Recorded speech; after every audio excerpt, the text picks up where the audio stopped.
Francis awoke from his tossing and turning and looked at the clock. 9:22. He had slept in a little, but that was no matter. Today was Saturday, and all he had to do was clean and vacuum the church and the Sunday school. Joseph had awoken before his dad and was up playing video games when the priest walked in his room and asked him what he wanted for breakfast. "I want cereal, Dad," Joseph said excitedly. Francis took one look in his son's eyes and remembered the phone call. This discouraged him a little, but he hid it. "Cereal it is." He walked downstairs and immediately thought of smoking once again.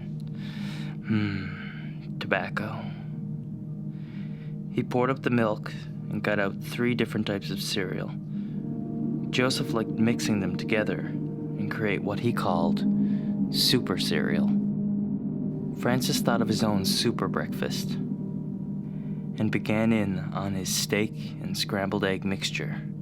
He knew that today were to be strange, if not a weird day. He cooked and thought and cooked. Upon finishing his creation, he beckoned to his son.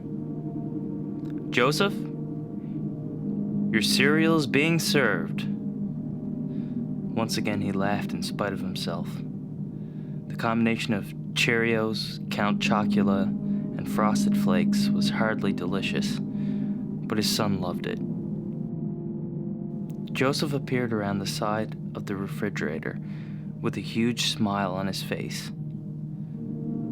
"I finally beat that game, Dad." Having no idea what the boy was talking about was something the priest put at the back of his mind. Joseph had shown him the game to which he was referring, but he had completely forgotten what it was like. "Think you can beat the game of a healthy breakfast there, Skipper?" "Sure, Dad." They both laughed and sat down to eat. Once again, not much was said except the usual. "So what are you doing?" Francis learned that Joseph had to go buy a new controller for his game console, so when breakfast was done, he handed him $50 and shooed him out the door. There was work to be done in the church, and Francis needed no distractions. He liked everything to be perfect. And so with Joseph gone, Francis showered and began gathering his mop and broom, etc. This was to be a tough day.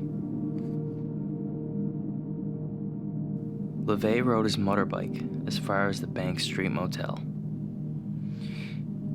He walked the rest of the way so the priest wouldn't hear him coming. This was standard Satan's Army procedure. He knew it quite well. As he walked, he wondered what the priest could have said or done to piss off Sharptooth like that. Although Sharptooth was a feared man, he did not have a really bad temper. He had a calm, cool demeanor that made him perfect for the club's leader. Being able to make crucial, level-headed decisions was a must when you never knew when the police would be raiding you, townfolk would be retaliating on you, or someone would rat on your drug operation. The biker decided it would be best to hop the fence behind Dunphy's shop and make his way through the backyards and into the graveyard instead of walking on the street and risk being sighted, walking blatantly towards the church. At least if he went behind, he could sneak up and not have to worry about people driving by and talking. Oh, how he hated people talking. He was now nearly to the graveyard. He crouched down and made sure his .45 M1 911 semi-automatic handgun he had acquired when he killed a cop in Lakeland, Florida in 1982 was fully loaded and ready to fire more than one shot, if need be. Wow, I've never killed a priest before. This should be fun, he ruminated. When Francis was just about to walk out the door to begin cleaning the church, a thought struck him. Oh my God! I sent my boy out into town by himself. The cleaning of the church can wait."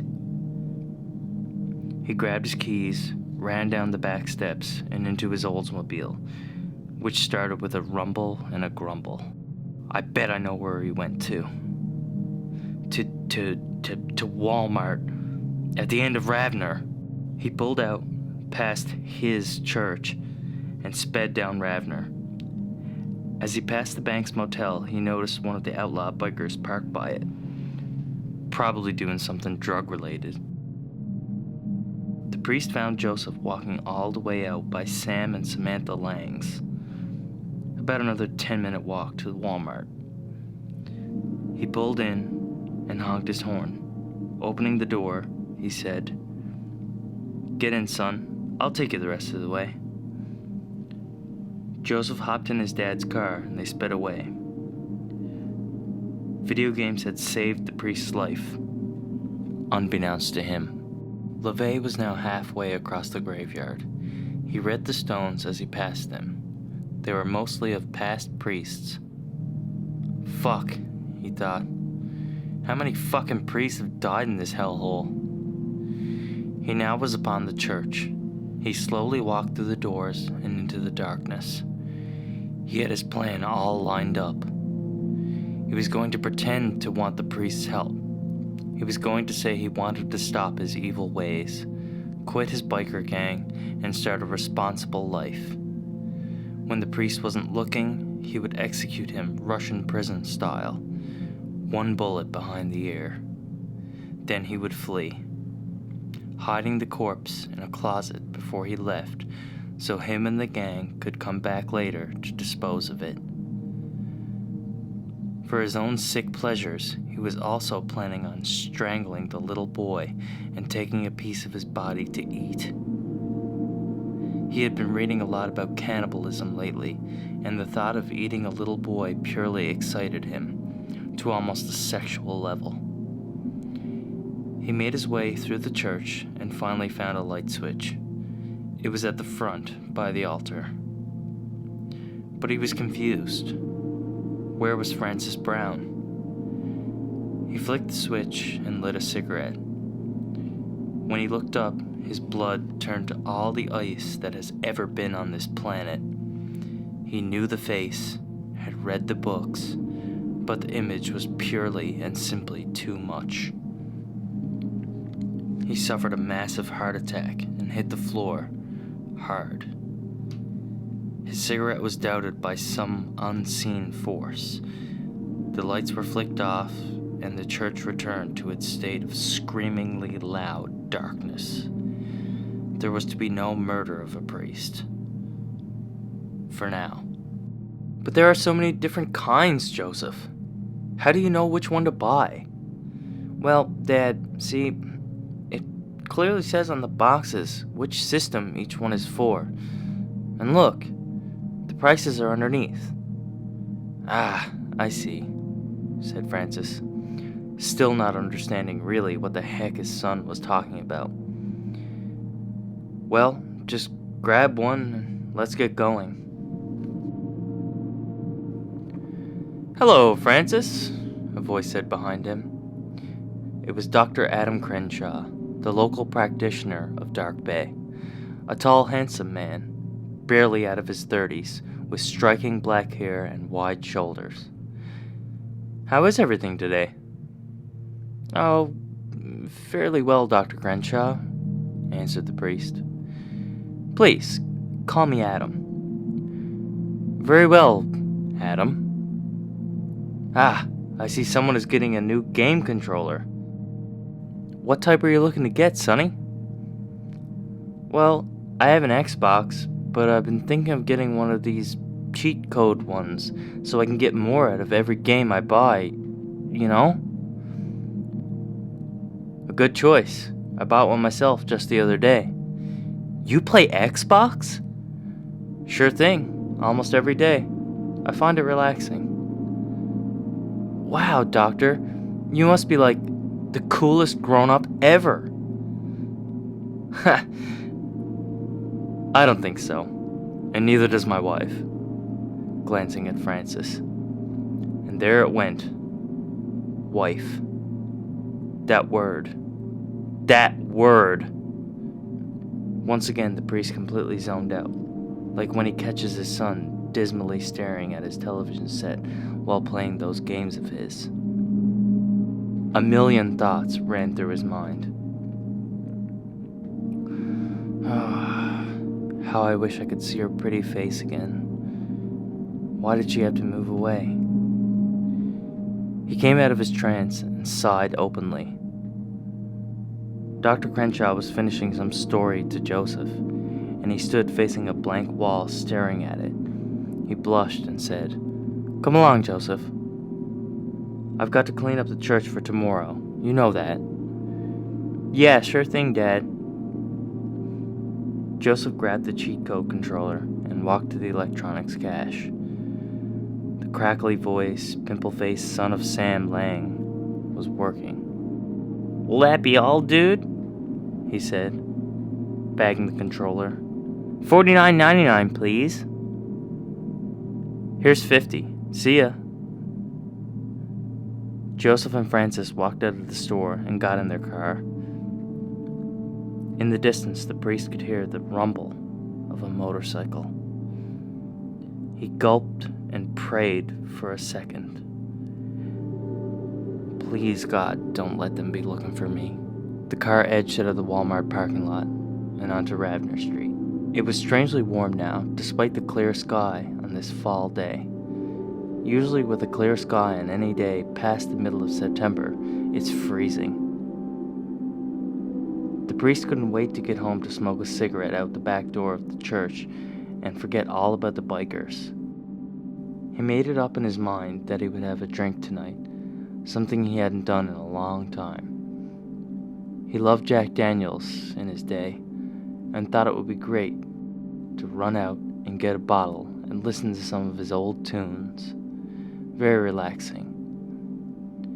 But first there was the matter of the cleaning. "Dad, what did you do around here for fun when you were young?" This question caught Francis off guard, and he didn't know what to think for a second. "Well, son, we used to swim a lot, play hockey, go moose hunting, fun stuff." "Now that does sound fun. Did you ever go to dances and stuff like that?" "Well, a lot of my friends did, but I tended to stay home most of the time. It wasn't exactly my thing." Joseph didn't know how to respond to this. His uncles had told him that Francis was sort of a loner when he was young, and he didn't want to tread on any thin ice, so to speak. The rest of the car ride home was spent in silence, except for the radio. Both Browns trying to muster something to say, but not being able to think of the right words. When the Oldsmobile pulled into the church lot, it was 2:46 p.m. A little late to start cleaning, but not too bad nonetheless. And of course, it was never too late to play video games. Joseph was gone like a bolt of lightning as soon as the car stopped. Francis took his time and slowly climbed his lower back patio steps. So far, so good. No sign of the bikers, or anyone to disrupt him from the task at hand. He sat down at the table and relaxed for a short period before gathering his things again and starting out to the church. The priest walked down his steps once again and clutched the cigarettes in his pocket. He couldn't wait to slip out of the back door of the church and light one. He would do this before he even started to clean. It was still fairly warm, and he now felt a little better about the whole biker ordeal. He thought as he walked, would they really kill a priest? Had they actually sunken that low in their morals? But then he remembered that these men were not even consciously human. The things they did to survive were ridiculous. He couldn't imagine them really feeling bad about anything, much less killing a son of God, something they openly hated. Why else would they call their gang Satan's Army, after all? The priest creaked the church's door open and was once again immersed in that screaming dark. He walked to the back of the church, opened the exit, and sat on the steps. Lighting his cigarette, his mind wandered upon the usual topics, like his wife and how to keep the town's attention tomorrow. But on this smoking occasion, a third thought entered his mind. When he was walking through the church, why had he smelled cigarette smoke? Nobody was permitted to smoke inside the church, not even him. He pondered this for the remainder of his sit and then closed and locked the door, flicking his butt into the field behind the church. He walked down the hall and into the main part of the church. The smell of smoke was even stronger in here, and this set off a flurry of thoughts. Was there a fire? Had someone come to see him from the town and not known of this rule? Then his blood chilled. The bikers were waiting for him in the shadows. He ran to the front of the church and turned on the lights. Nobody was there. It reminded him of a character in Edgar Allan Poe's The Raven, when he opened his chamber door to find darkness only. He called out, "Hello?" Nothing. He decided to go on with his work and search as he cleaned. First, he started with the pews. They tend to collect dust over the course of the week, and since Francis hated dust, it was only natural to start on these. He tidied the hymn books and put all of them upright next to their Bibles. He had each hymn book numbered from 1 to 30, and also each Bible with a corresponding number, so the books would be easy to keep track of. This was an idea that proved to work time and time again. Next, the priest would vacuum all the floors. This part he hated because sometimes there would be thumbtacks or other debris that would clog the vacuum and he would have to fish out whatever had done it. He began and was almost half finished when a tap on his shoulder frightened him nearly to death. He turned to face whoever it was, and it turned out to be an elderly man. Francis stopped the vacuum and said, "Yes, sir? What can I do for you?" "Francis, I need to talk to you. It's very important." "How do you know my name?" "I know a lot about you and your church." "Okay, sir. Please explain yourself." "My name is Roland Myers. I was a member of this church's congregation a very long time ago, and you want to hear what I have to say." "Okay, let's go back to my office and we'll talk this over." The two men walked to the book office and took a seat. Francis had no idea what this man was going to say, but he somehow found himself very interested in the whole affair. "Francis, I won't beat around the bush. You and your son are in very great danger. Leave this town now while you still can." "What?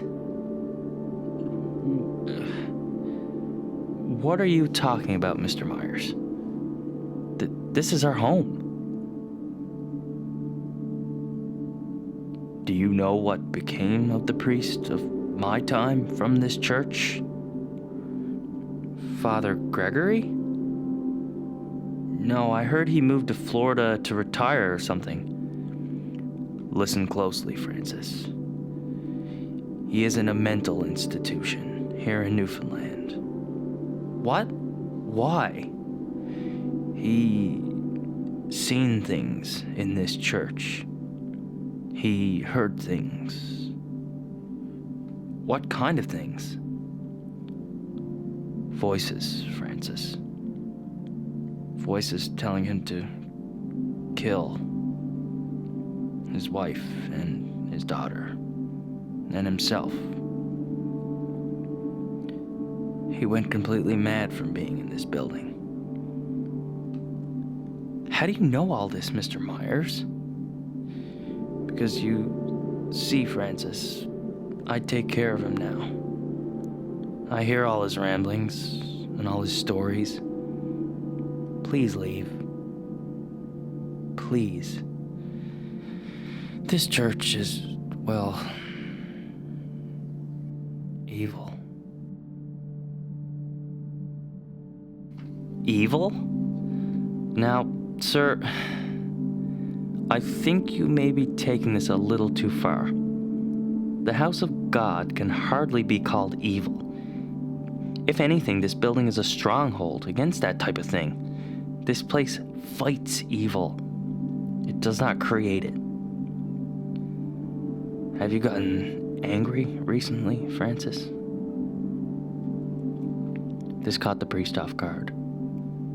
Angry? What do you mean angry? I mean exactly what I said. Have you gotten strangely angry at anything where you would usually keep your cool, Francis? Francis's mind exploded. He had gotten angry. He had yelled at Sharptooth Winters, even sworn. Yes, Roland, I have. Father Gregory told me that's how it starts. You start getting irritable, doing things you wouldn't normally do. Listen to me, Francis. Get you and your boy out of here before it's far too late. I must go now. I'm needed back at the hospital. Please heed my warning.